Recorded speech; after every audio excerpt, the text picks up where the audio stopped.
The Coen brothers, Joel and Ethan Coen, have written and directed 18 movies as a duo since their debut in 1984 with Blood Simple.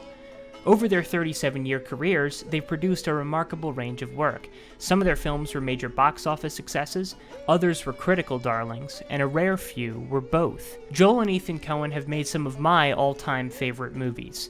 In 2015, I made a video called No Country for Old Men, Bystanders in Blood, where I walked through my interpretation of that movie.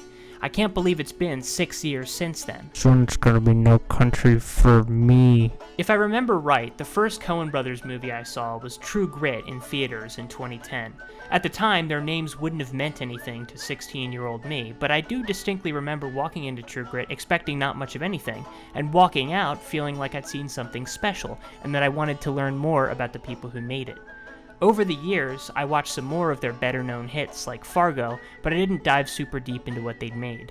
More recently, in 2020, I picked up the FX series Fargo after being bombarded with promos for it on Hulu, and that got me reading about all the little connections, which after a while set me on a little quest to check out the rest of their movies that I hadn't seen off of my watch list.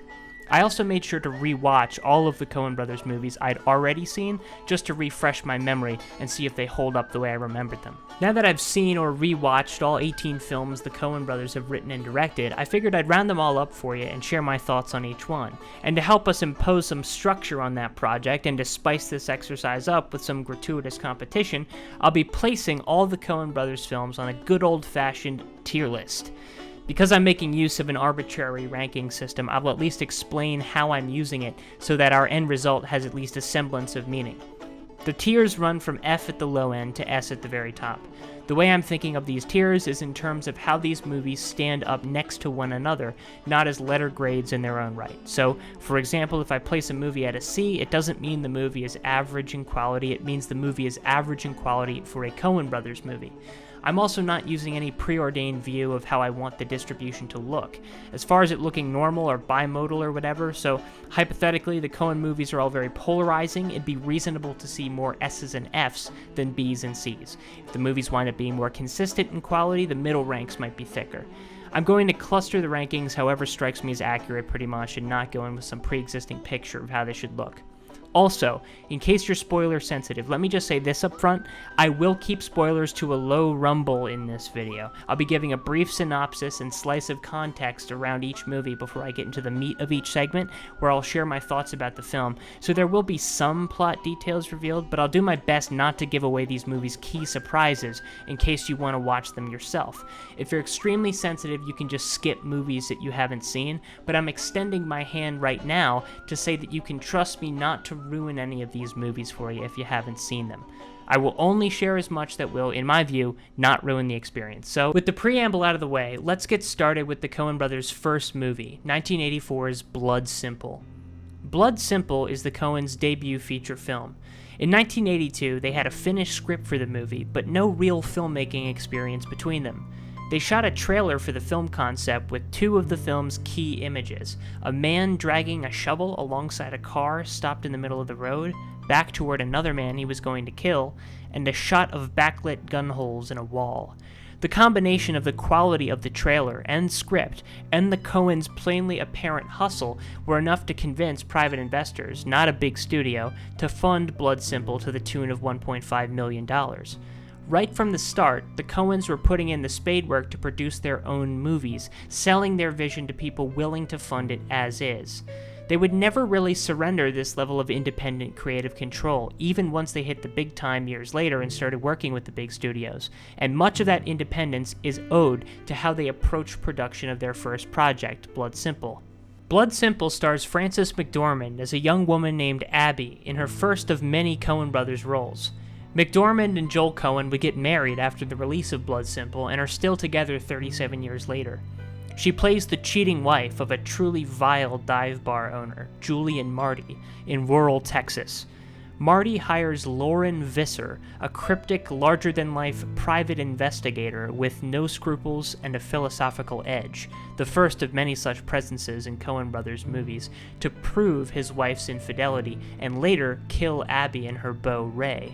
The story unfolds with confidence and complexity, defining the Coens' clear and ironic approach to plotting.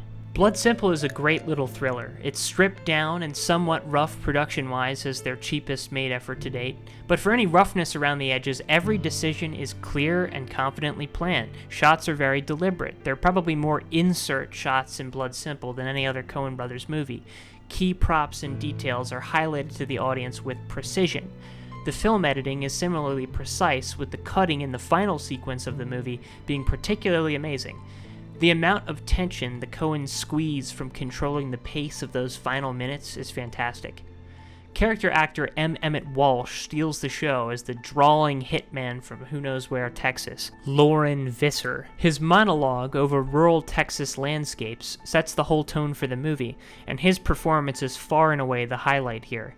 Now, while it's not among the best films the Coen brothers have ever made, Blood Simple is an incredibly impressive first picture, and a compelling movie in its own right. It's tightly constructed and plotted. This movie knows exactly what it's trying to accomplish from start to finish. And what is it trying to accomplish exactly, aside from putting the Coens on the map? Blood Simple is trying to start small and then build and escalate to a layered, twisted conclusion. And it nails that. I won't get into the specifics of the ending, but it's great. It's one of the strongest plots the Coens will produce in their careers. All told, this movie is a bit rough, but it's completely engrossing, like a novel you can't put down. This movie's plotting and unique Texan atmosphere lend Blood Simple an edge that makes it stand out even among the rest of the Coens' work. For all these reasons, I place Blood Simple at B tier. Moving on to 1987's Raising Arizona. While Blood Simple wasn't a smash hit, it was a success. It made double its budget back and was well reviewed, sending a clear signal to the industry that the Coen brothers are capable, logistically and creatively. For their sophomore effort, they wanted to make something as far afield as possible from their tense, deliberate thriller. Raising Arizona, by contrast, is a manic, upbeat comedy, and a very original one at that. Carter Burwell, the Coens' longtime musical collaborator they've been working with since Blood Simple, returns, turning in a very different yodel-forward score that lends this movie a tone completely unique to it. Nicolas Cage stars as H.I. McDonough, or Hi for short, an ex-con trying to turn his life around after falling in love with a sheriff's deputy, Edwina, or Ed for short. The couple want a baby more than anything, but unfortunately, Ed is unable to conceive. So when they learn that local unpainted furniture magnate Nathan Arizona has just welcomed quintuplets into the world, they figure that that's one baby too many. I mean, how's it fair that some people can have 5 babies when others don't even get one? That's just plain unequal.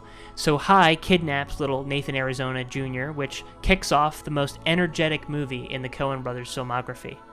This marks the first appearance of John Goodman in the Coens movies as one of Hi's old cellmates, Gail Snotes. In an interview from the year 2000 with ECW Press, Goodman said that he's drawn to characters of great feeling, guys who could explode or start weeping at any moment. Gail is the first of many such roles in the Coen brothers movies that will offer John Goodman this opportunity. Stepping in for Emmett Walsh's psycho drifter Private Eye is champion boxer Tex Cobb's psycho drifter Biker of the Apocalypse, who brings high stakes and hellfire with him to the party. Raising Arizona is great fun. If you bucket the Coens movies into dramas and comedies, this movie is the easiest to categorize as an unapologetic comedy. But despite being easy to define, it's still one of the most original comedies I've seen. Nick Cage and Holly Hunter are great in the lead roles, Hi and Ed. They aren't the sharpest tools in the shed, and their decisions are pretty terrible, but it's hard not to root for them. Funny names in their own right, too. Hi is a more feminine-sounding name, as Ed is a more masculine one. Most surprisingly, all this madness adds up to something in the end that's genuinely heartwarming. Raising Arizona is upbeat and enjoyable from beginning to end, and it's one of my favorite comedies from the Coen brothers. It's also the first straight-up comedy from the Coen brothers, and was a compelling demonstration of their versatility at this stage in their careers. I place Raising Arizona at B tier. Joel and Ethan Coen's first 2 films were very different in genre and tone, but similar in their simplicity. Moving on to their third movie, the Coens wanted to raise the stakes and complexity of their story, and that's exactly what they did in 1990's crime drama Miller's Crossing. The hero of this film, and I would say he's the Coens' first really heroic hero, Tom Regan, is the right-hand man and enforcer for Irish mob boss Leo O'Bannon. Leo is a figure not unlike Nucky Thompson, the Irish political boss who ran Atlantic City during Prohibition and who also inspired the HBO show Boardwalk Empire.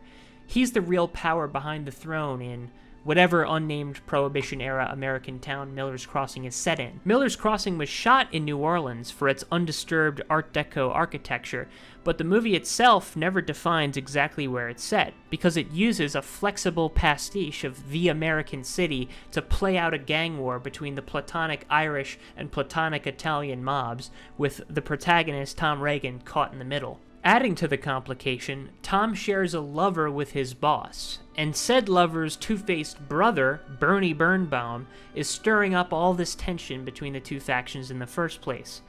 Gabriel Byrne's Tom Regan and John Turturro's Bernie Birnbaum are two sides of the same coin. They're both faced with the same set of deliriously complicated social facts to navigate, but while Tom grits his teeth and resolves to walk a harrowing path of double, triple, and even quadruple crossing to try to make sense of it all, Bernie reflects the impulse to try to shuck and jive and squeeze something out of a system that's too complex to hope to master. It's an interesting theme, and I haven't seen it grappled with in too many other movies. I think Miller's Crossing handles it really well. There's a lot to love about this movie. The dialogue is sharp, the story is complex but not confusing, the picture is beautiful. This is the last film that Barry Sonnenfeld would serve as director of photography for the Coen brothers on, and it's the best work that he would turn in for them. Miller's Crossing is a really well-shot movie, and while I don't think that the three Sonnenfeld-helmed movies look as good as the Roger Deakins era that would soon follow for the Coens, these are beautiful films, and this is the most arresting of the bunch. There are so many images from this movie that are immediately iconic, two of which that stand out and carry a lot of well-earned thematic weight are a hat blowing gently through the breeze and a man pointing a gun at another man's head on his knees. Miller's Crossing is entertaining and well done in pretty much every way. If I have one complaint, it would probably lie in the amount of pieces being moved around the board. The story is complex, and while I didn't have a hard time following it, sometimes I felt myself growing a little impatient with the amount of elements I was being asked to keep track of, especially when most all of them really come out in the wash thematically when all is said and done. But ultimately, this is a minor gripe. This is a fantastic crime thriller with rich themes and wonderful performances, even if the script is written a little too much for its own good sometimes. This is a really strong story about walking the blurred lines between loyalty, honor, love, and self-preservation. It's a beautiful movie that leaves you with a good amount to chew on after the fact, which is why I'll place Miller's Crossing at C tier. Moving on to 1991's Barton Fink. It's fitting that Barton Fink is a much tighter and more focused movie than the more cumbersome Miller's Crossing before it. It was written as the Coen brothers were taking a break from working on Miller's Crossing's script after they'd written themselves into a corner, in their words. So it starts as an exploration of writer's block, evolves into so much more. Barton Fink follows pretentious intellectual playwright Barton Fink as he tries to bring his much-lauded brand of theater of the common man to the Hollywood studios. He's paid handsomely in advance for a script treatment for a wrestling picture, which is out of his wheelhouse, and put up in supernaturally sweaty accommodations at the Hotel Earl in Los Angeles. As Barton struggles to write even one line for his newly commissioned script, he crosses paths with his neighbor at the hotel, an insurance salesman named Charlie Meadows. Barton can hardly pull himself out of his pseudo-intellectual haze long enough to listen to a word of what Charlie has to say, and if Barton would listen, he would learn there's more to his neighbor than meets the eye. For one, this movie strikes as immediately honest. You feel Joel and Ethan's angst in this script as they were growing into their roles as more respected writer-directors in the Hollywood system in real life at the time they were writing this movie. But beyond the honest meta level this movie works at, Barton is just a great character to observe. He's visually striking, his insight is hollow and consistently amusing in its emptiness, yet something about the way John Turturro plays this guy makes it impossible to hate him. Turturro would pick up Best Actor at the Cannes Film Festival for his performance in Barton Fink. Playing opposite a performance that strong is no easy feat, but John Goodman is up to the task and then some. Goodman is perfect for Charlie Meadows, who is himself one of the Coens' most interesting supporting characters. Barton's blind spots in his own career and life, and more deeply in his view of the world, are very obvious for us to see as the audience. He's so interested in capturing and conveying this elusive life of the mind in his art that he loses sight of the world right in front of his face. Barton stares into the abyss of writer's block in his supernaturally sweaty hotel room, and in doing so, he catches the scent of something much, much darker. The way all of this plays out is tightly metaphorical, clear and simple to parse on the surface, but with a ton to turn over in your head after the credits roll. Barton Fink is one of the Coen brothers' finest movies. The few characters we track are tightly written and focused on with care, and every aspect of the production design realizes the Hotel Earl into a freakish and perfect stage for this all to play out on. It feels like being in the bowels of an endless liminal ship. Roger Deakins' cinematography does wonders to sell this too. This is the first, but far from the last time they would work with Deakins as director of photography. Personally, he's my favorite cinematographer the Coens use in their movies, and I doubt I'm alone in that feeling. His pictures are beautiful, and they always serve the movie first, not just making a pretty picture for the sake of it. Rickety and leaky as the hotel is impossible to fully grasp, the Hotel Earl seems eerily supernatural, even hellish. Steve Buscemi's bellhop, who seems to be the only employee at this behemoth of a hotel, feels almost like Charon the Boatman, but none of this is pressed too insistently by the movie. While the core themes are there, plot-driven and interesting, there's plenty of meaty subtext, and in introducing that subtext, it's willing to just throw it out there and move on rather than overstay its welcome or press too hard. Barton Fink is one of my favorite Coen brothers movies, and I'm not alone. It was showered with awards on its release. It won the Coen brothers' Best Director and a rare unanimous Palme d'Or win at Cannes, in addition to Turturro's win for lead acting, an impossibly rare sweep of all three most competitive categories. All three awards are well earned. Barton Fink wasn't a financial success, though. It lost about $3 million net in its initial run. At that point, the Coens weren't household names. They were indie filmmakers breaking their way in. But despite a lack of commercial success initially, Barton Fink is the first Coen brothers movie that, in my opinion, is truly, truly great. And thankfully, it's gained the attention and viewership it deserves in the decades following its theatrical release. I put Barton Fink at A tier. In my opinion, this is the Coen brothers' first bona fide masterpiece. Moving on to 1994's The Hudsucker Proxy. Furthering the Coens' penchant for oscillating wildly between tones and genres from movie to movie, The Hudsucker Proxy follows up the contemplative isolation of Barton Fink with a massive production, Joel and Ethan Coen's first major studio film, The Hudsucker Proxy. 1994's Hudsucker Proxy is a comedic observation of the crushing, monolithic corporate wheel. Our hero is Norval Barnes, a recent business school graduate from Muncie, Indiana, played by Tim Robbins, the same year that he would later star in The Shawshank Redemption. Norville happens upon the only entry-level job that will accept him with no experience, working in the mailroom at Hudsucker Industries, at precisely the moment founder, chairman, and CEO of the company, wearing Hudsucker, suddenly throws himself out the window of the top floor of the Hudsucker building, after receiving the most glowing earnings report of his life. He dies, or merges with the infinite in company parlance, leaving a vacancy at the top. Hudsucker's right-hand man, Sidney Musburger, is instantly ready to pick through the remains to grab power. He's played by Paul Newman, cast against type in a mustache-twirling, cigar-huffing cartoon villain role, who's hilarious to watch the whole movie. He and his fellow suits want to sell their stock holdings at today's high prices, then tank the very profitable company's stock price by installing a stooge, a so-called proxy, as the new CEO to drive the stock price down, so that they can buy back their stock at much reduced prices and retain control of the company and profit. Then, here comes Norval Barnes, blown into the Hudsucker Industries mailroom by a wind of fate at exactly the moment Hudsucker offs himself. He will be their fated stooge, but he winds up having a little more competence and humanity than they bargained for. This is one of my favorite Coen brothers comedies. For how bonkers it is, it's gorgeous to look at. The huge, engulfing sets carry a sense of cartoon unreality that you can find through the entire movie. A lot of the mechanical insanity and sprawl of Hudsucker Industries itself owes some credit to the production design of 1985's Brazil, where the mechanics of the institution at the center of the movie take on an almost supernatural presence. The Hudsucker Proxy is my favorite corporate comedy next to Office Space. So much rings true to the experience of working within the bowels of a massive company.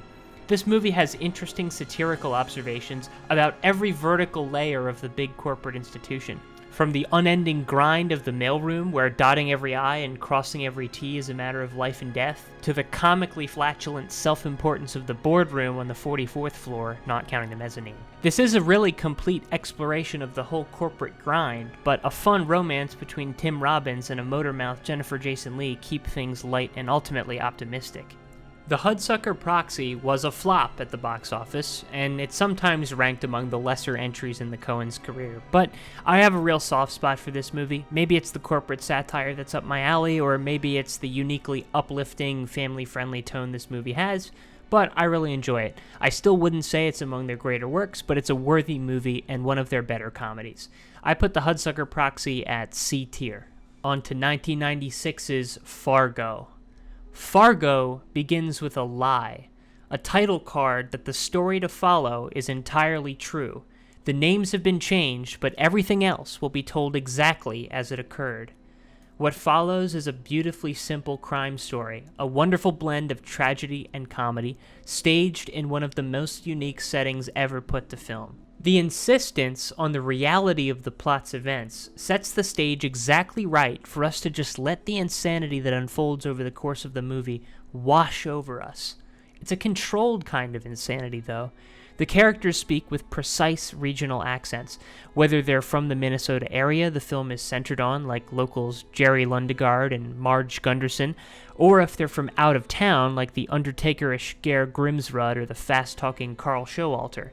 There's a lot of care paid to how people speak in this movie, and the accents are at once super entertaining, but they're there for more than just making you laugh. The accents, the don't you know Minnesota niceness, either serves as a smokescreen for inner darkness for these characters, like in Jerry Lundegaard's case, or the voice is a simple outward indicator of inner kindness and genuine presence in a place, like in the case of Marge. Kindness that makes her easy to underestimate. Jerry Lundegaard, played brilliantly by William H. Macy, is the sleazy used car salesman that sets the events of Fargo into motion. His scheme is this: hire Steve Buscemi's Carl Showalter and Peter Stormare's Ger Grimsrud to kidnap his wife, with the expectation of an $80,000 ransom. Meanwhile, Jerry plans to tell his wife's father, a wealthy businessman, that the kidnappers are demanding $1 million in ransom, positioning himself as the middleman. If all goes according to plan, Jerry will be able to pocket the extra $920,000 cash with no one the wiser. Things do not go according to plan. Where do I start with Fargo? Maybe we can start with the writing. There's not an ounce of fat on this Oscar-winning screenplay.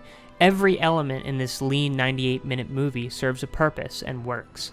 The tone of this movie is entirely singular as well.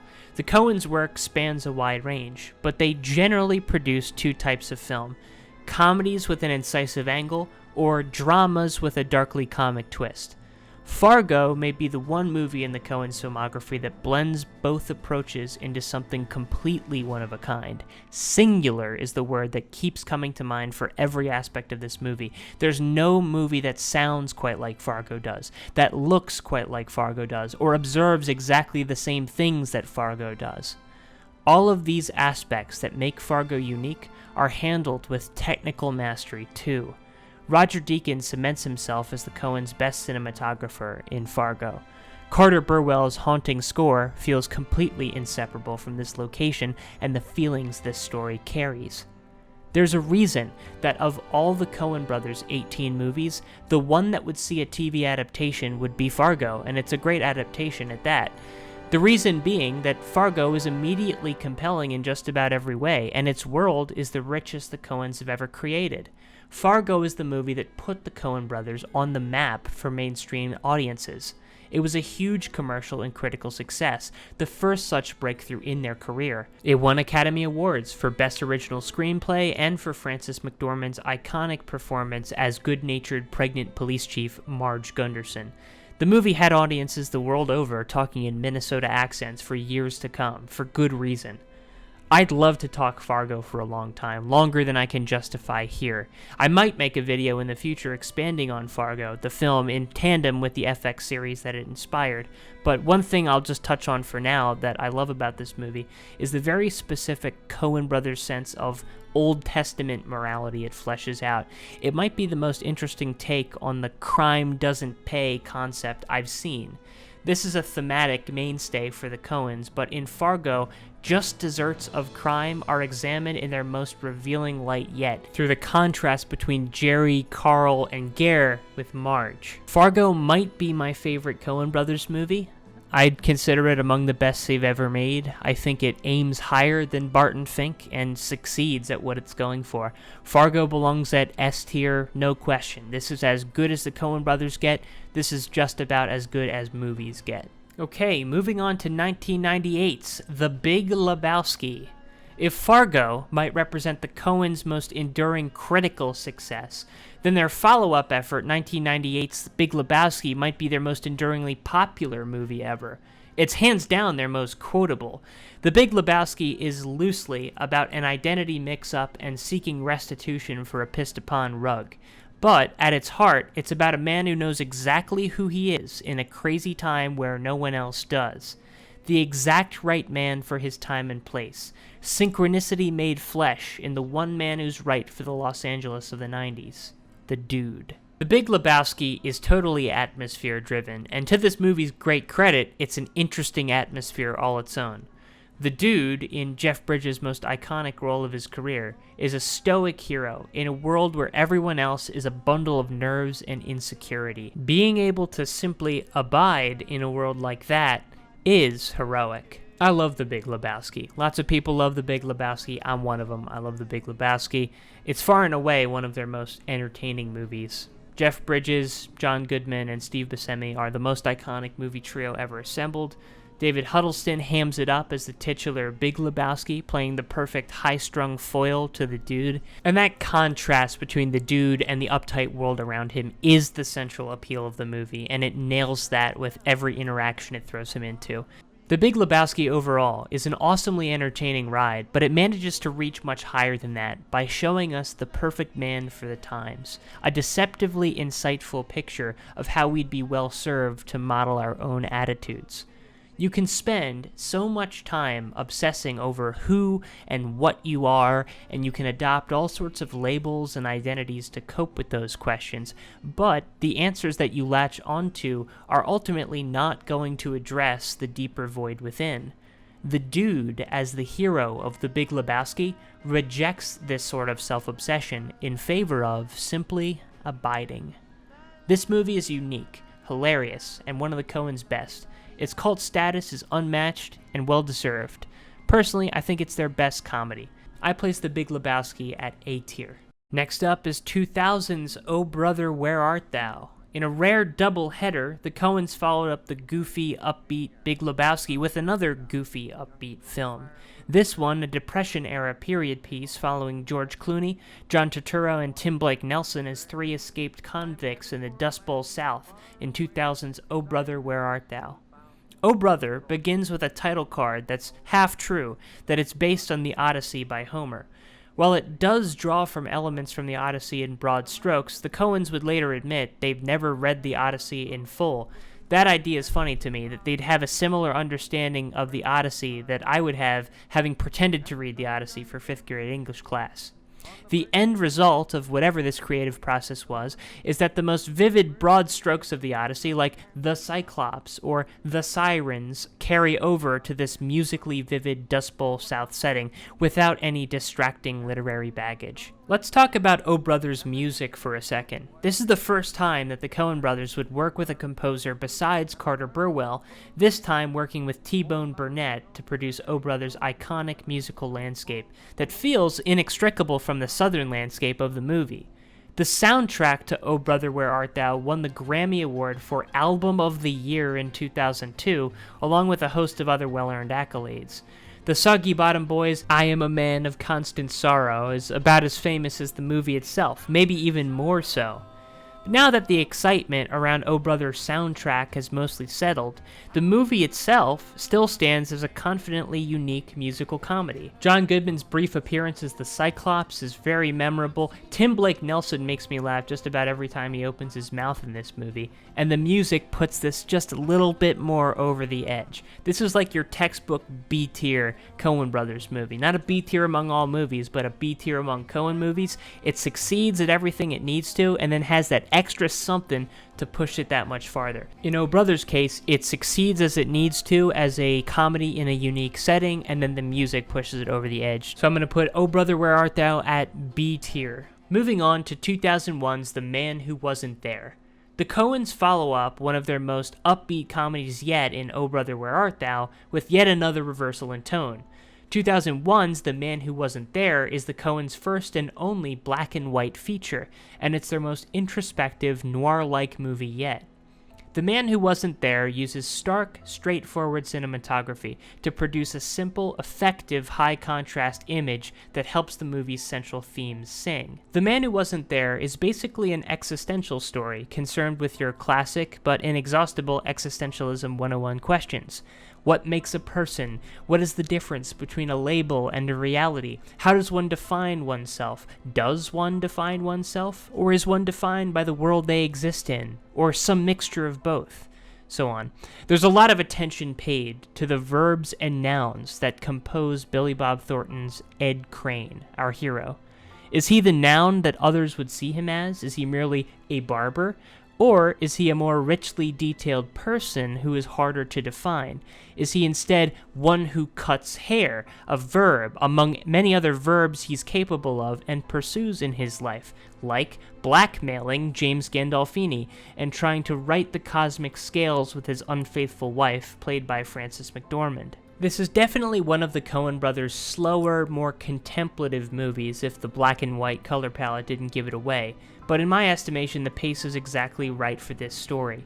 The Man Who Wasn't There explores the difference between the way we operate 99% of the time, drifting through life, autopilot. In some ways that's a fair answer to the Big Lebowski, acting automatically to fill a role defined for us by other people, and that rarer 1% or less of the time, when we have the clarity to be aware of ourselves and exert active will on the situation we find ourselves in. The Man Who Wasn't There tracks Ed Crane in one of these rare 1% moments. He decides to be somebody actively, but in classic Coen Brothers fashion, things don't quite go according to plan, and we get to see the consequences of Ed's active will as it rattles out of control in unpredictable and ironic ways.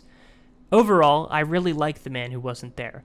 While it's not one of the Coen brothers' most entertaining movies, it comes together in a thoughtful and unique package. The cinematography and soundtrack work together to create a smoky, meditative feeling that's consistently interesting the whole time. I place The Man Who Wasn't There at C tier. This is a solid Coen brothers movie. On to 2003's Intolerable Cruelty. What if the Coen brothers made a straightforward romantic comedy? Intolerable Cruelty is the answer to this question nobody asked. George Clooney plays Miles Massey, America's top divorce attorney and inventor of the Massey Prenup, an ultra-bulletproof prenuptial agreement that makes the wealthier party in a marriage's assets untouchable in the event of divorce. The movie starts by showing us a little vignette of how cartoonishly ugly marriage can go.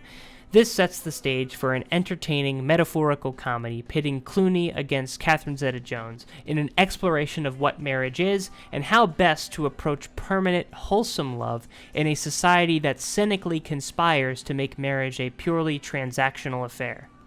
A few comedic highlights include a wealthy businessman with a train fetish, a fun, cheesy oil tycoon performance from Billy Bob Thornton, and a memorable, groveling sidekick for George Clooney by way of a fun performance from Paul Adelstein as Wrigley, Massey's right-hand man at the law firm. He just stood out to me for some reason.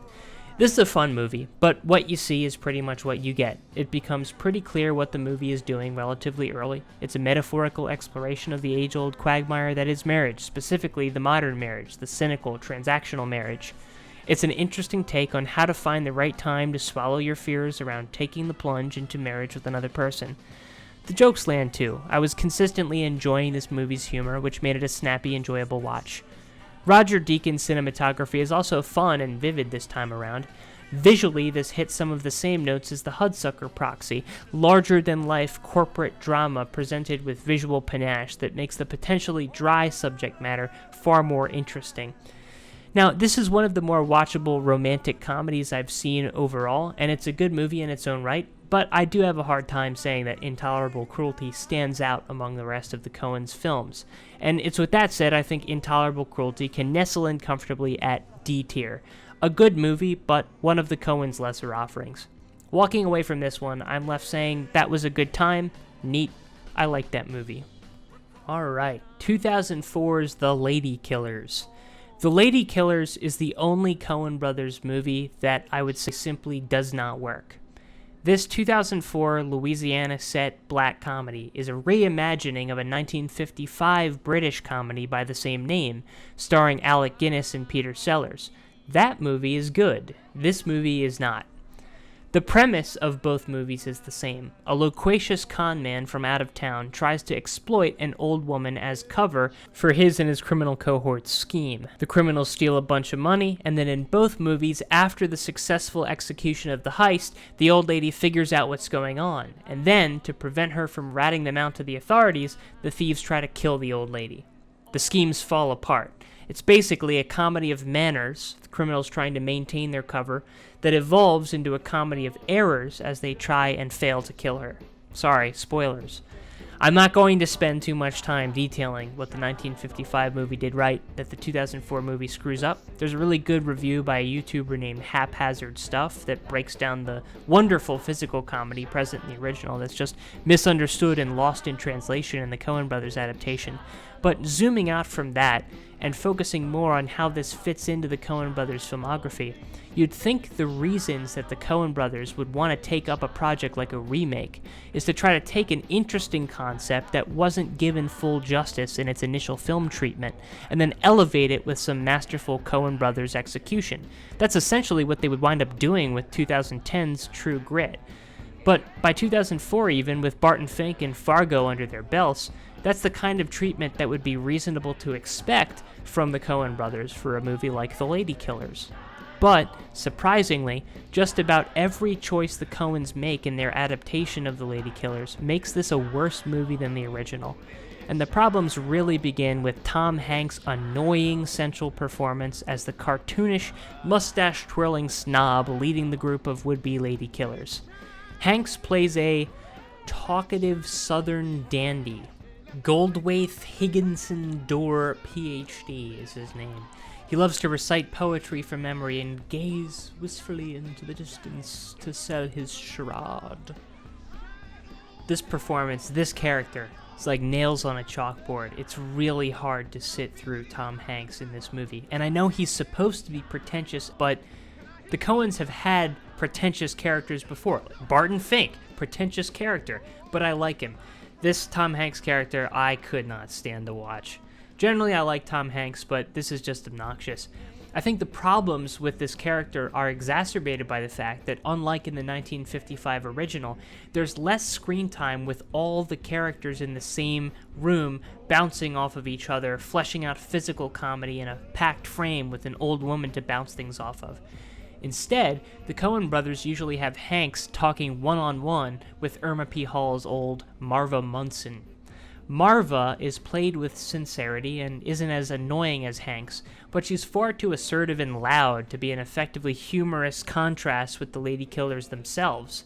Sometimes this character, our protagonist, veers awfully close to "oh hell nah" stereotyping. I don't think it ever falls quite completely victim to that, but it gets close. J.K. Simmons is in the movie. He's J.K. Simmons, so his voice and mannerisms are entertaining, I guess. He's a demolitions expert with irritable bowel syndrome. He and his wife, a big lady named Mountain, who also has irritable bowel syndrome, talk a lot about their irritable bowels. Marlon Wayans is in the movie. He talks about booty and screams a lot. A lot. The only lady killer who didn't actively annoy me is the General, played by Sima. He barely speaks, but in a movie that feels overwritten and annoying, that's a good thing. The General offers up some of the best physical comedy in the movie. I did genuinely enjoy this character. Then there's Lump Holden, played by Ryan Hurst. He's dumb and strong, and that's his character. He's like a cartoon character, just like the rest of them. I don't know. There's individual things I like about this movie, like the General and like Roger Deakins' cinematography. It looks good. The soundtrack is good too. Some of the gospel tracks stand out as catchy, inspired selections. But overall, this movie doesn't work. It's different enough in setting and style from the original to possibly justify the remake effort, but the end result is just hard to sit through. I think one of the reasons I find this movie so hard to sit through is that it's a comedy that doesn't work. Now, a drama that fails to hook you is often merely boring. A comedy that fails to make you laugh often actively annoys with its attempts, which can be worse. This movie is more annoying than it is enjoyable. Fortunately, I think this is the only Coen Brothers movie that just did not pan out. It belongs at F tier.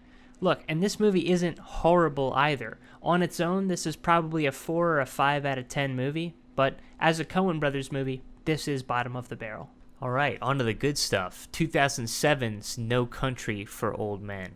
Now, like I said at the beginning, this is the only movie on this list where I've already shared my interpretation on it in a video I put out 6 years ago. I began that video by qualifying that I hadn't read Cormac McCarthy's original 2005 novel that the movie was adapted from. I've since read No Country for Old Men, and while reading the book is certainly not required to get this story, it was interesting to read in context with a rewatch of the movie, because it cemented for me just how energetic and brilliant this story is down to its core. Deep in its DNA, ingrained in how it's written, the story is perfect for the screen. Originally conceived of by McCarthy as a screenplay, then rejiggered into a novel, the Coens adapted the brisk physical pace of the book into an intense and intensely faithful thriller. No Country for Old Men follows the aftermath of a drug deal gone wrong. Vietnam veteran Llewyn Moss stumbles across a mountain of corpses and $2 million in cash way out in the West Texas desert. Llewyn figures that he can pick up that money and pack away all right, and he figures wrong.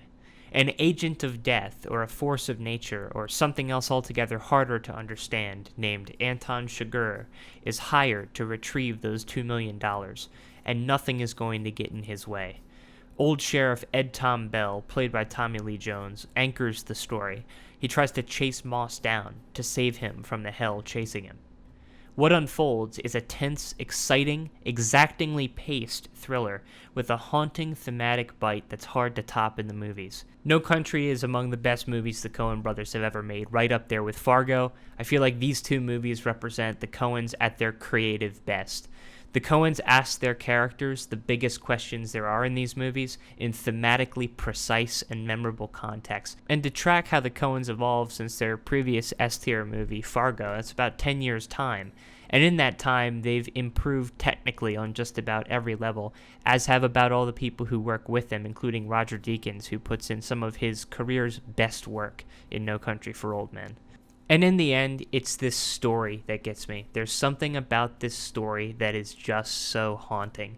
And much of that is owed to Cormac McCarthy's writing, as the Coens quickly acknowledge in interviews. They self-consciously try to justify the truckload of awards that No Country earned in various interviews, like including Best Picture, Director, and Supporting Actor at the Oscars. Supporting Actor was for Javier Bardem's Anton Chigurh, which well earned on that one. What a memorable performance. The Coen brothers also won Best Adapted Screenplay at the Oscars for No Country for Old Men. McCarthy's novel is tailor-fit to be adapted into a screenplay. Like I mentioned before, it originated as a screenplay in McCarthy's mind, and he later turned it into a novel. And like McCarthy's other novels, there are no quotation marks in the No Country for Old Men prose. No he said, she said, Moss said, Chigurh said. This book reads snappy.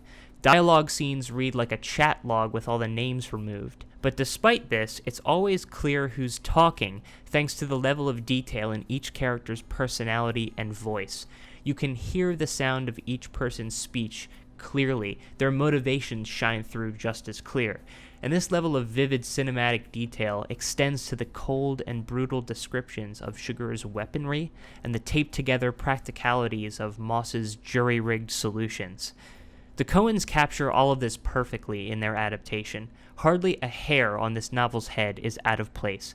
All the dialogue that matters is there, essentially unchanged. The Coen brothers are quick to downplay their contribution in adapting the book into a screenplay. In a couple interviews, they described their process for adapting the book as one of the brothers holding the spine of the book open while the other one types it into a word processor. Usually Ethan, since he's the faster typist, apparently. But they're being modest. This is a remarkably faithful and skilled adaptation.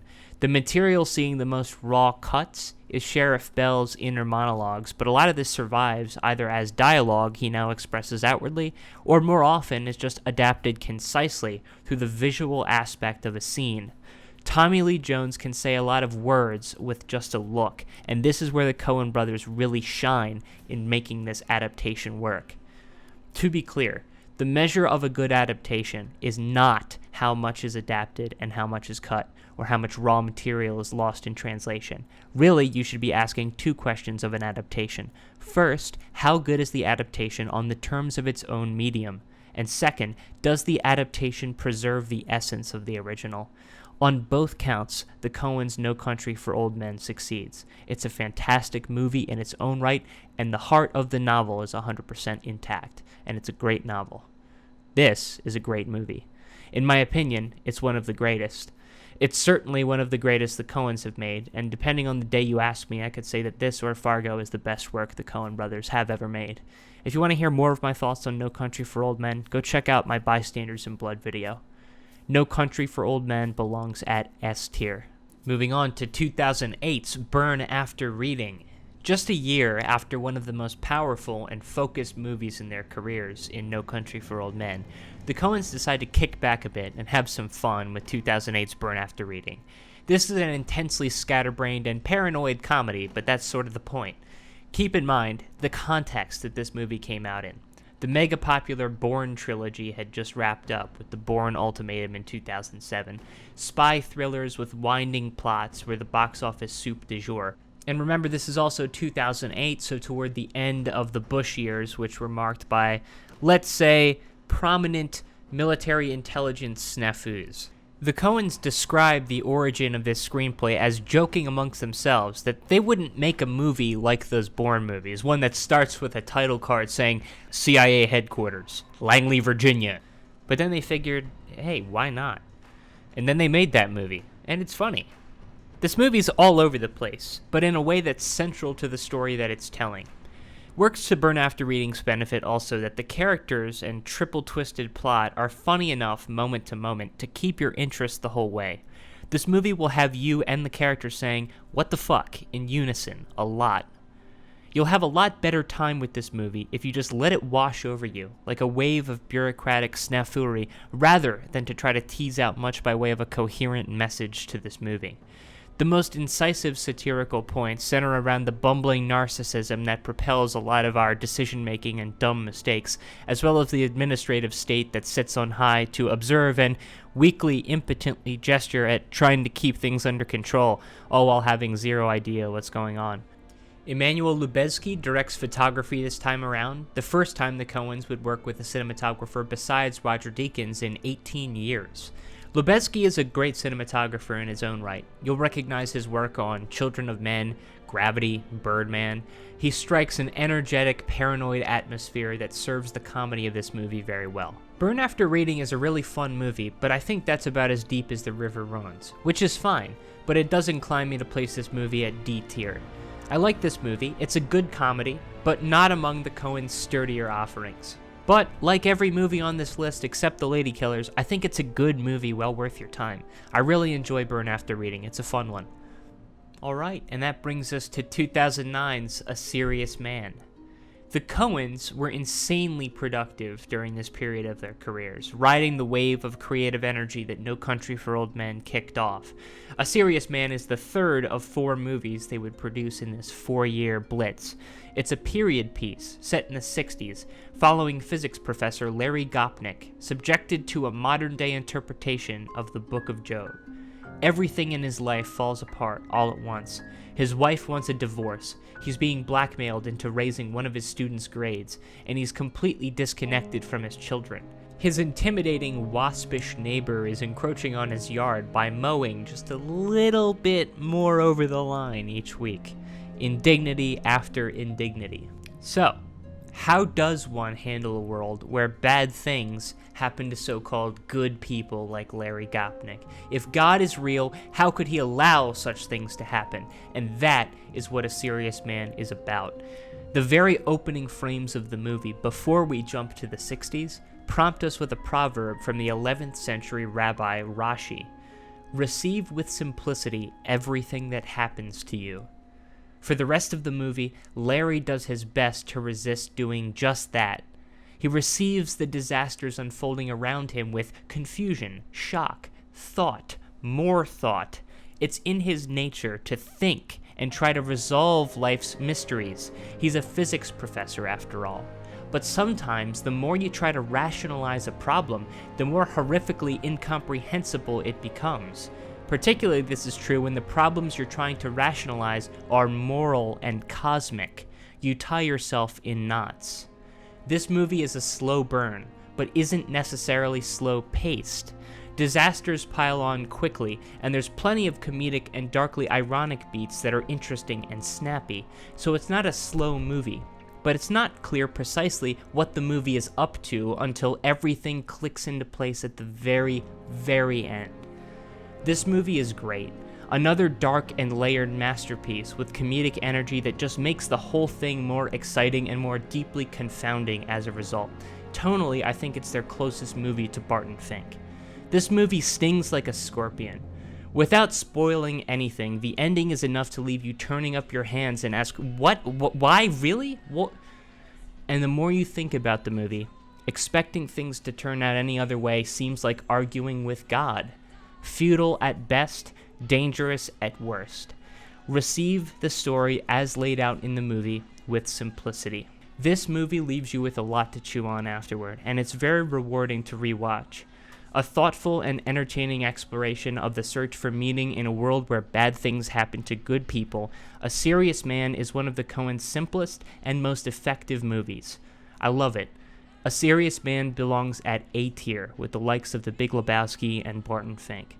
Alright, on to 2010's True Grit. The Coen brothers would round off their 4-movie hot streak with True Grit in 2010, which would prove to be their most commercially successful film ever by a wide margin. Using IMDb's numbers, the Coens' second most lucrative movie, No Country for Old Men, grossed about $74 million at the box office. True Grit took in nearly $100 million more, raking in a cool $171.24 million. As you might expect from such a popular hit, True Grit is the Coens' most straightforward movie yet. Roger Ebert described the more conventional, genre-based nature of the movie. The Coens, having demonstrated their mastery of many notes, including many not heard before, now show they can play in tune. I have a hard time saying it any better myself. If most of the Coens' movies see them trying something new, daring, and out there, True Grit is notable for being just about the only one in the bunch that tells a more normal story with a more approachable and polished direction style. There's nothing wrong with playing in tune, as True Grit demonstrates. This movie holds a special place in my memory. It's the first Coen brothers movie I saw in theaters, as I mentioned, and the first movie of theirs I can recall seeing, period. I was about 16 years old at the time. I was really taken with this movie. It sparked my interest both in the Coen brothers and in getting more into films generally. True Grit follows 14-year-old Maddie Ross, impressively portrayed by the young Haley Steinfeld, on a quest for revenge against the man who shot her father dead. She enlists the help of Jeff Bridges' crotchety Marshall Rooster Cogburn. Maddie and Rooster are joined by Matt Damon's uptight Texas Ranger LaBeef. They're all after the same man for different reasons. Maddie for revenge, Rooster for money, and LaBeef for duty. As the journey goes on, the group ultimately forms bonds that run far deeper than the mission in front of them. There's a lot to love about this movie, not least of which is the beautiful landscape cinematography. This is Roger Deakins given the opportunity to shoot beautiful natural scenes set to sweeping orchestral score by Carter Burwell. And these presentational flourishes are justified by the straightforward moral gravity of the group's mission. This is an epic western done well by directors working at an altogether higher technical level than we've ever seen them work at. I really like True Grit. In the end, I think True Grit earns a spot at C tier.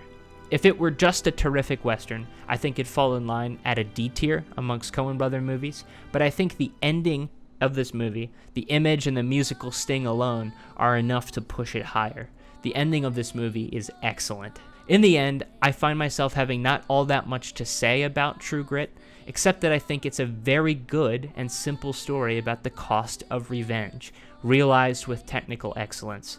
I don't think it has that extra edge to push it into B, but this is a fantastic western and a rock-solid Coen brothers movie.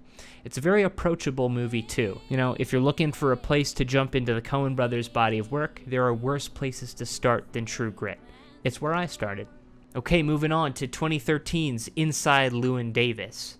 Inside Llewyn Davis marks another tonal 180 for the Coen brothers. Where True Grit before it was a big, approachable western, Inside Llewyn Davis is a quieter character movie that cuts deep, loosely based around the career of folk musician Dave Van Ronk.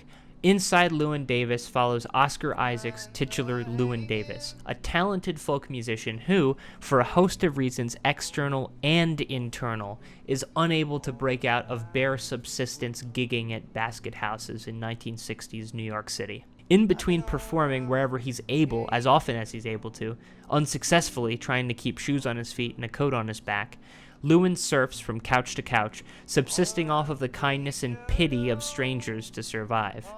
He internalizes all of these struggles in a very realistic way. By that, I mean he spends a lot of time just enduring it. And then sometimes a reaction bubbles to the surface with an offhanded nasty comment in an unrelated context.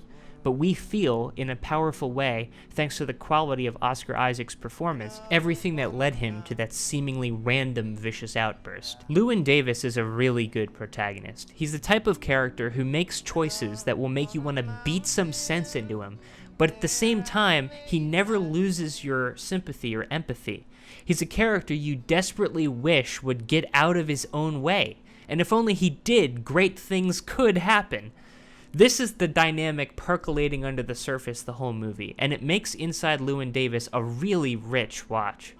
This, along with Oh Brother, Where Art Thou, are the only two Coen brothers movies that Carter Burwell did not score. Remember, he even made an ending theme for No Country, but these two movies he wasn't involved. T-Bone Burnett, instead, fills the same music production role that he did for Oh Brother. T-Bone does fantastic work on the soundtrack for this movie. All of the songs are performed live. You're hearing and watching the actors' real vocal performances.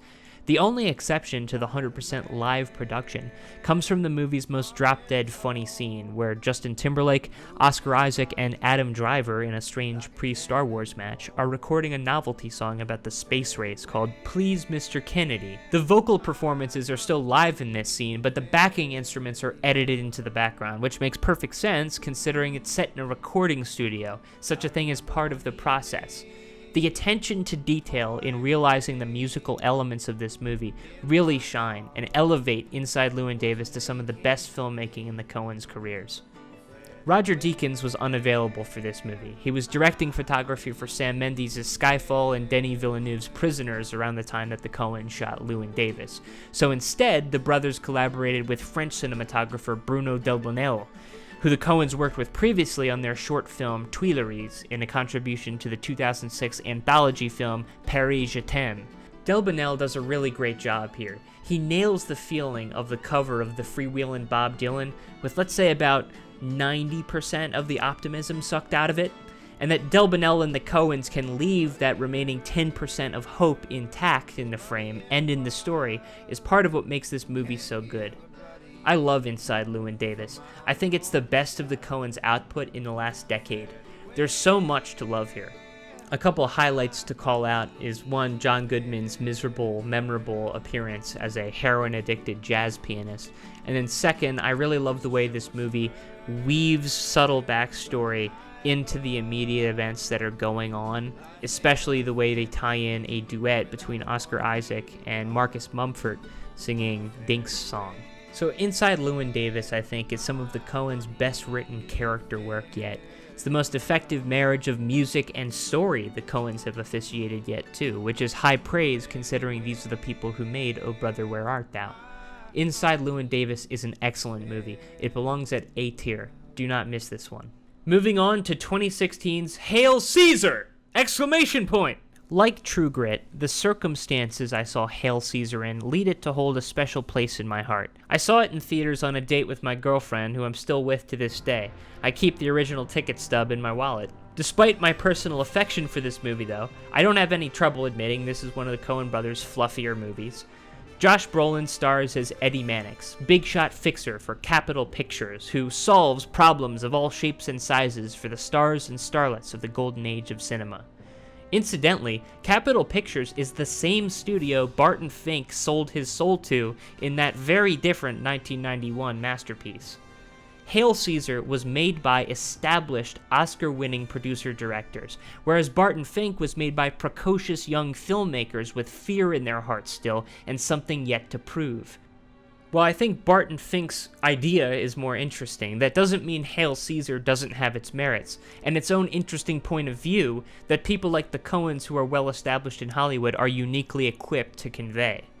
Roger Deakins returns to direct photography for this movie, and he turns in some career-best visuals in my opinion, even if the bigger picture it's in service of is a bit fluffier.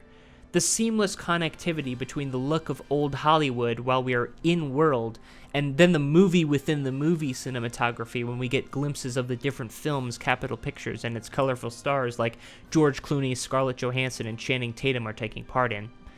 Alden Ehrenreich delivers a standout performance as a Western star the studio is trying to rejigger into a dramatic leading man for Ralph Fiennes' esteemed director Lawrence Lawrence's Merrily We Dance. George Clooney stars as Baird Whitlock, a Humphrey Bogart-style megastar of the Golden Age. He's kidnapped by a communist sleeper cell of writers who try to blackmail Josh Brolin in the studio for a payday, which will benefit the dialectic somehow.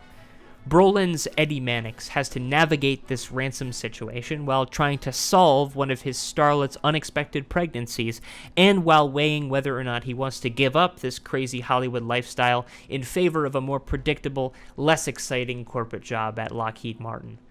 This is a good movie. It's funny. The story works. I enjoy it. But like the other movies Hail Caesar is joining at D tier, that's about all I have to say about it. This movie is a well-made, fun, and fluffy love letter to old Hollywood. It has funny, memorable scenes, and it succeeds at being a good comedy. Last but not least, The Ballad of Buster Scruggs from 2018. Joel and Ethan's most recent film, The Ballad of Buster Scruggs, is the only anthology movie that they've directed in their careers, made up of 6 short stories from the Old West. Each vignette brings something different to the table. The anthology kicks off with the titular Ballad of Buster Scruggs, where Tim Blake Nelson delivers an outrageously fun musical performance as the San Saba songbird, Buster Scruggs. This light-hearted story of winners and losers in the West sets the stage for a set of tonally diverse stories that are united in the life and death themes that they deal with, as well as the Western settings that they deal with them in. Second in the collection is a quick one, Near Algodonias. James Franco stars as a would-be bank robber in this quick, ironic story about a man who manages to get hung twice. Next up is Meal Ticket, where Liam Neeson plays a utilitarian impresario who has Dudley Dursley from Harry Potter, with no arms or legs, recite poetry and canned speeches at traveling shows. It reveals how much life is worth when there's limited resources to go around. Fourth is All Gold Canyon, a nature-driven chapter where an old man sets out into the wild to find his living in the hills, and the delicate balance that he strikes with nature and the other men who'd look to take that living from him. The fifth chapter, The Girl Who Got Rattled, is the longest chapter in the movie and feels somewhat in line with A Serious Man in its ultimate takeaways, though not quite in quality. It's a story about how subtle practicalities can undo an entire lifetime's worth of dreaming, and it's more tragic still when dreaming has only just begun and is cut short. The sixth and final chapter, The Mortal Remains, tracks three very different people in their conversation with two bounty hunters on a dreamlike carriage ride from hell. All five passengers are headed to Fort Morgan, a destination which seems to accumulate more and more supernatural import the more the characters speak. The through line of all six of these stories is reflection on life and death through the distinctly practical angle the Western setting lends itself to. All of the parts in this anthology are good. Some of the shorts are stronger than others. If I had to rank them, which is sort of what I've made myself do with their whole career through this video, so I may as well do it within this movie, I would rank Buster Scruggs, Ballad of Buster Scruggs as my favorite, followed by All Gold Canyon at number 2, then Mortal Remains at number 3, number 4, The Girl Who Got Rattled, number 5, Near Algodones, and I would say number 6, Meal Ticket. That one's probably my least favorite. It's a little predictable, if we're being honest, even though I do enjoy it. And looking at the parts individually, I would probably put this movie at C tier. But I think that Buster Scruggs manages to be greater than the sum of its parts. The themes tracked through all 6 segments are consistent and built upon with each subsequent chapter. By the end of Mortal Remains, I was feeling full. The Ballad of Buster Scruggs is a great movie, if a little uneven in parts. I think The Ballad of Buster Scruggs and All Gold Canyon are up there with some of the best of the Coens' A-tier work, while The Girl Who Got Rattled is a bit too long for its own good maybe, and like I said, maybe the ending of Meal Ticket is predictable, but taken together, this is a movie that's delightful, dark, thoughtful, and with enough of an edge to find a place in B tier. And with that, we've made it to the end, so why don't we just wrap up how we placed all of these. Standing alone at the bottom of the heap is The Ladykillers, F tier. I'd stay away from this one unless you're on a mission to watch all of the Coen brothers movies like I was. In D tier, we have Intolerable Cruelty, Burn After Reading, and Hail Caesar. These are good movies, worth your time. They all happen to be comedies, but they're fluffier offerings from the Coen brothers all considered. In C tier, these are solid Coen brothers movies that really start to showcase Joel and Ethan's unique talents. Miller's Crossing, The Hudsucker Proxy, The Man Who Wasn't There, True Grit. These movies will not let you down.